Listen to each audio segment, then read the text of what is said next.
So as the success chain shows, you set these behaviors up, and they'll help you really accomplish your goals. They'll help you lead through that process. They'll help you go up that ladder of success. They'll help you go up through that success chain. Goal is what you want to do because of your why, and your behavior is what you are going to do to get there. Don't confuse the two. The goal is not the behavior itself. The goal is what you want to do because of your why, because you are in alignment, and then your behavior will carry that through. If you focus on the why, the behavior becomes easy. Once you focus on the why, the behavior becomes so much more set, and it's easier to clarify. It's easier to vividly paint that picture in your mind of what needs to take place, what needs to happen, what those next steps really truly are. So it's the difference between being interested versus being committed. We're interested in a lot of things. There's quite a few times. I mean, even think about this. Easy example is that you see somebody you haven't seen for a long time, maybe it's a business setting, they're like, hey, we should catch up soon, we should do lunch, we should do coffee. Like, yeah, that sounds like fun. We should. Nothing ever happens. The difference is when you're committed, as you meet that same person, hey, we should meet up for lunch or coffee. Like, all right, well, let's pull out our phones and set a date right now. Put it in the calendar. We are now committed versus interested. I mean, think about it. Think about how many cups of coffee you've never actually had with people that said, oh, yeah, let's definitely catch up over coffee. That's the difference. So one of the big things is, hit home on this example between being interested and being committed is our physical well-being. Hugh here on this call right now, on this training, Hugh here works out 3 to 4 times a week. I bet you if I saw you raise your hands, we'd probably have about 30% of you raising your hands. Traditionally, in the U.S., about 30% of people work out on a regular basis. However, if I reframe it and says, who here knows that they should work out 3 to 4 times a week? I would probably say about 80 to 90% of the hands really would go up. The difference is being committed. The ones that are working out 3 to 4 times are committed.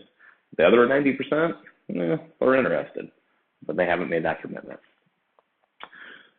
List of questions, note, Jessica, we already went through that, so I'll move that up in the presentation. One thing we want to focus on as well, though, is that you'll have excuses. Things will pop up. These are little freaking gremlins in the back of your mind that's telling you why you can't do something, why you can't accomplish a goal, why you can't make that additional phone call, why you can't get out of bed in the morning. Let's just address them. Let's address them up front. Some of the most common ones we'll go through. Timing. I don't have enough time. Timing isn't right. Now I can do it next quarter. Timing's much better. Money. I just don't have the money to accomplish this goal. Ability. I'm not smart enough. I'm not good enough. I don't have the knowledge base. Resources. Just the lack of the belief of having resources. So what I want to do is lead you through an exercise. And this exercise helps you get past these excuses. So again, once you get alignment with your goal, you figure out your why, and you get alignment there, these obstacles are going to pop up, so let's address these. This is that method we take through our clients. We've done thousands of times to help them set goals and achieve goals. We can all set goals, but this is a proven method we've taken people through thousands of times to achieve goals. So let's talk about why these things won't happen. Here's an exercise. Grab a piece of paper. I don't care if it's a notebook, if it's a printer piece of paper, scratch paper, whatever it may be. Grab a piece of paper. On the left-hand side, write down what your excuses are. What are your excuses that you can't hit a certain goal? Write them down. You know what they are. Whatever comes top of mind. This is not a time to be perfect. This is a time to build momentum. This is a time to jot down what those excuses are, and I don't care if they're misspelled. I don't care if they're in the right order. I don't care if at the end of the day, they're not really that much of an excuse. Write it down. We're looking for momentum. We're not looking for perfection. All right, on the right side, let's write down your solutions. Let's write down the solutions to those obstacles. They're going to pop up. Might as well address it up front. So here we go. Here's an example. Timing. Timing's not right. Well, let's schedule it out. One thing that us as human beings are really bad at is figure out how much time something's going to take. In our mind, a lot of times we think it's going to take, let's just say it's 5 hours. In reality, it takes 2. So let's schedule it out for 5 hours. Let's schedule out an hour a week, half hour a week, 15 minutes a day. Let's schedule that out to get that 5-hour gap. You can fit in 15 minutes a day. I guarantee you, if you made a conscious effort, you can fit in 30 extra minutes a day someplace. Maybe it's driving in your car, turn on the recorder of your phone and be able to talk things out into the device. But it's what we call net time, no extra time. You're already going through some of this stuff. Might as well, multitask, if you will. So schedule it out. What's amazing too, as human beings, is we're bad at estimating. We are also really optimistic at times in what we can accomplish in a year's time, and we're really pessimistic in what we can accomplish in 10 years' time, in 5 years' time, in 3 years' time. Sometimes we overshoot for 1 year, but we way undershoot for 3. Schedule it out. Money. I don't have enough money. All right, well, here's some options. Take a look at some different outsourcing places. There's a ton of outsourcing places on the web. You can find anything from graphic designers to programmers to videographers to database management people to virtual assistants, whatever it may be. Take a look at outsourcing some of this stuff, and actually it'll probably save you quite a bit of money, be a lot less than you thought. Or be open to doing some trade. And maybe you know somebody that's in a position that you want to be in, or that you need to be able to use some of their resources. Talk to them about doing a trade. It doesn't cost you anything then. Maybe you have some hard costs depending on what you're trading back, but take a look at the trade. Take a look at the payment terms. A lot of times companies and people will be flexible with you on some of those payment terms. Help out with that cash flow. One thing as well that I don't have up here, but it's a great idea, is taking a look at a mentorship relationship. Take a look at having a mentor. A lot of times that mentor can help you skip so many different steps to get to a certain level, because it's a mentor. So if you skip those steps, you're not spending your time, you're not spending your money on those steps, and that will save you a bunch of money at the end of the day. The other thing, ability. I don't have enough ability. Let's be honest. Everybody has this belief. Just about everybody has this belief: I am not enough. I'm not smart enough. I'm not successful enough. I'm not skinny enough. I'm not a good enough mom, dad, whatever it may be. We really, truly all have these beliefs.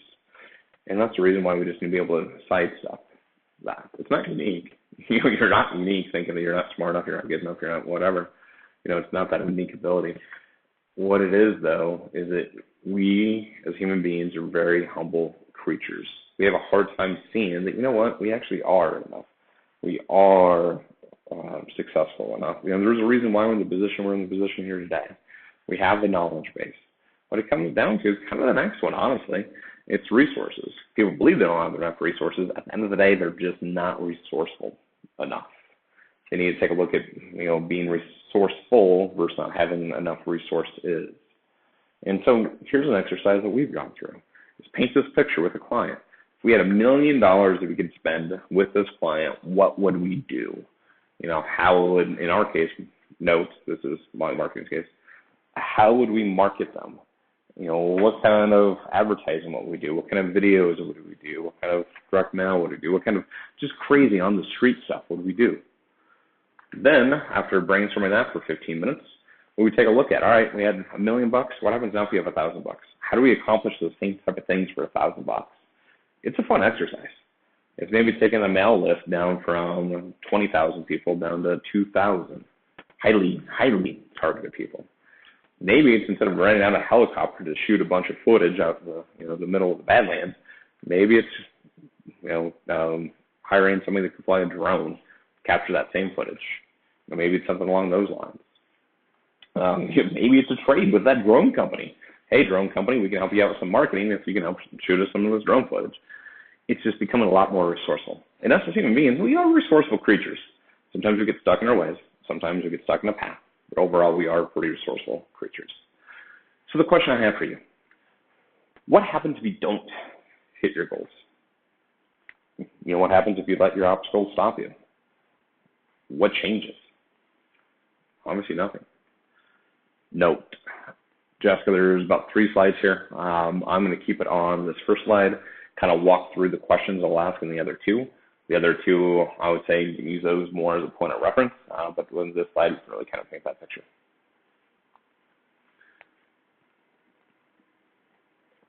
So what are the consequences of staying the way you are now? Think about it. We all make decisions. Every single day you make a decision. And sometimes your decision is to act, and sometimes your decision is not to act. That's fine. It's not a judging statement. We all make it. But it's a decision nonetheless. And if you can recognize that decision, you'll be able to recognize other decisions that you can change and you will change. down the road. Let's ask you this. What are the consequences if you not make a decision to figure out your why? What happens if you don't make the decision to align your goals with your why? What happens if you make the decision to just continue talking about your goals, to continue doing the same things you are doing, to continue on the same path? What does that look like? What are those consequences? What's the consequences of status quo, of not making a change? Let's paint this picture. Let's take a look in October 6, 2022, 5 years from now. 5 years from now, if you make a decision not to take action, not to align your values with your goals, what does that look like? What's your job look like? What's your title look like? What's your pay look like? What does your boss say about you, or your manager?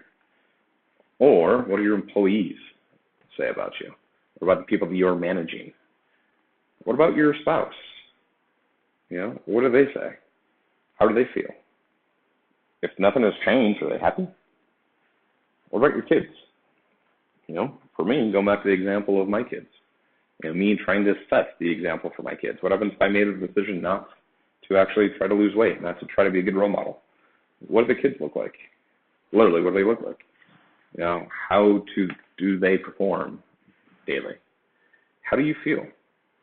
You made the decision not to make any type of changes, not to become aligned with your goals. What does that look like for you? Are you still struggling to hit your goals? Did you figure something out down the line? But are you still going through the same process? Let's go 5 more years. So now we're looking at 2027, October 6, 2027. What does that look like 10 years from now? What kind of job do you have? Are you in the same job? Do you have the same title? Do you have the same pay? Same responsibilities? What does that look like? Keep in mind, the ones that actually set goals and accomplish their goals, those are the ones that advance. Those are the ones that continue to improve. Those are the ones that get raises, promotions. What does your spouse say now? Let's be honest with it. Are they still happy with the status quo? Are they happy about the change? Or are they talking about, hey, I remember 10 years ago. I remember 2017. I remember when you were talking about, hey, the next 2 to 3 years we should be able to accomplish this. How's it happen? Where are your kids at this point? Where's your career really at this point? Let's take a look at another 15 years from now. So let's look at 2032. 2032. Maybe you're retired.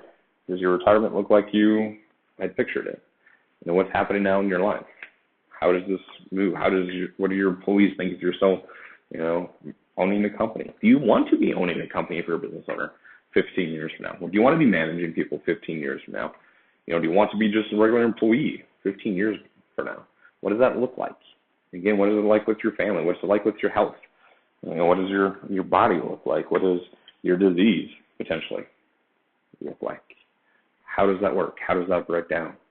And paint that picture. The whole key with this, with the why process, with the methods we're talking about, with the success chain, is you have to have that vivid picture in your mind. Again, your subconscious does not know the difference between reality and what's not real. You paint a picture in your mind of exactly what you want your life to look like, you will achieve it. Going through this process, you paint a picture of what you don't want your life to look like. You can definitely achieve that as well, to make sure it's not the same way. This is all what happens if you decide not to make a decision. Let's come back to the present. Let's come back now to 2017. Let me ask you this. What finally triggered you to make a change in this moment? There's numerous people we talked to saying, hey, it took me about 3 months to make a decision. It took me about 7 years to make a decision, to make a change. No, it took you a moment to make that decision. It might have taken you 7 years to get to that moment, but it took you a moment. It's what finally triggered you to make a change in this moment. A great example of this is we had a client who was struggling for a while. We were trying to help him out with his why, try to figure out his why, try and align with his goals, and talk him through. And the thing that really hit him finally was when Boyd, our fearless leader, asked, who are you going to fire? When you don't make a change, who are you going to fire? This guy loved his employees. He felt a great amount of responsibility, not only to his employees, but to the families of his employees as well. So the question was, who are you going to fire? In that instant, he knew really what he valued. He also knew how to align then with the goals, what needed to be done, and how to process out. So ask you that too, yourself that to a certain extent. Who are you going to fire? One thing that will help out with this is a mind map. It's a free download, another free gift. It's this gift that we can give to you that will lead you through this process and kind of think through what does this look like, paint that picture. And the thing with mind map, we can also attach a value to it. What's that value worth when you accomplish your goal? Is it $1,000? Is it $5,000? Is it something different? But it allows you to really align a value with that as well. So if your goal is solid enough in a business setting, you can really set a true ROI to it, and we've seen it numerous times. We've led thousands of clients through this exact same process that we're leading you through right now. And not only do they have their goals aligned, their values aligned, but they also have a number aligned with those. So, for example, Lincoln saw an 87% increase in business. Willett beat his quota by 27%. Bowie didn't fire anybody. Stephanie's employee turnover dropped by 34%. Huge cost savings. But again, it doesn't have to be just business examples. Myself, I lost 22 pounds. John has a consistent date night with his wife each week, and his relationship is just that much stronger. And you can absolutely put a kind of a monetary figure on that at times. Allie was able to run a marathon, accomplish that. And the ROI she was able to gain from that, because it's confidence, knowing she can accomplish something. When she's able to run a marathon, she knew she can accomplish pretty much anything she set her mind to, which then allowed her a lot of additional success. Leslie Sunrose's GPA to 3.8. With a 3.8 GPA, he'd be able to qualify for scholarships. So they had a bunch of money they were able to save because they had that alignment. So the question I have for you, now that you're in the process of discovering your why, painting that picture of your why, becoming very, very vivid and owning that why, now that you know how to attain that to your goals, how to attach that to your goals, my question with you, do you want to make it easier? Do you want to be able to see daily progress? Do you want to be able to see momentum? Do you want to be able to not only feel this, believe that it's probably happening, but physically see it, visualize it as well? Do you want an accountability partner?